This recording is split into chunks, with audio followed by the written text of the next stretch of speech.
مازدیګر جلسه نه ده موږ ملا تړلې ده او انشاءالله د هغې پورې به زموږ احتجاج جاري تر څو پورې چې موږ دا د ظالمو حکومت دا امپورټډ حکومت ختم کړی نه وي کوم حکومت چې زموږ د انصاف حکومت او د ترقۍ او د خوشحالۍ حکومت په دې ملک کې د امن حکومت په یو چور دروازه باندې د بیروني سازش شکار شوی دی یقینا د هغې پورې به موږ ناست یو د غلو په شان د بلې کرسۍ باندې نن هم ښکاري تاسو یې دی نن د پاکستان څه خوند دی نن زه دا تپوس کوم چې نن په دې اسامبلې کې څوک ناست دي تاسو ته تاسو ته اپوزیشن نشته تاسو خو نه پارټۍ یوځای شي تاسو خو نه نظریې دي هره پارټي خپله نظریه پیش کوي کله د اسامبلې نه یې پاس کوي مولانا صاحب د اسلامي بل پاس کوي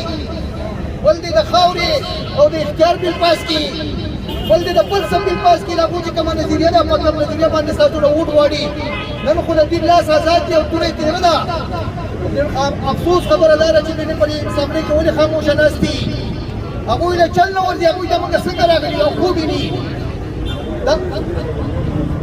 امپورټډ حکومت امپورټډ حکومت امپورټډ حکومت امپورټډ حکومت عمران خان زنده‌باد عمران خان زنده‌باد سعید زنده‌باد سعید زنده‌باد جرمین زید خان زنده‌باد جرمین زید خان زنده‌باد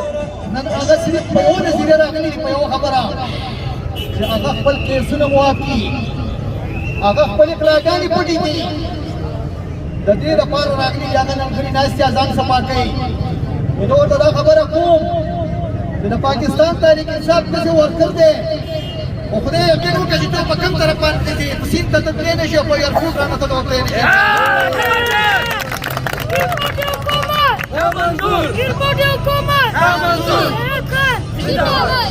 ستا سره به خلک حساب کوي چې تا په دې کې کومه قانون سازي کړې وه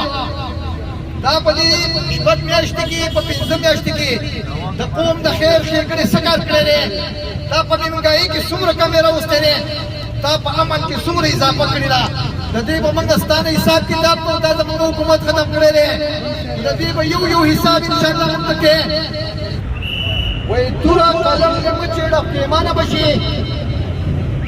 توره قلم یې مه چېړه پښېمانه به شي دا سبق راته خوشحال شي د شهباز ښودلی دی او داسې ورکوټ احکام مې نه لګي دا د یو خلکو ته وویلو داسې ورکوټ احکام مې نه لګي لکه څنګه چې تاسو وایئ موږ اکثر په چتې پسې باز پرېږدو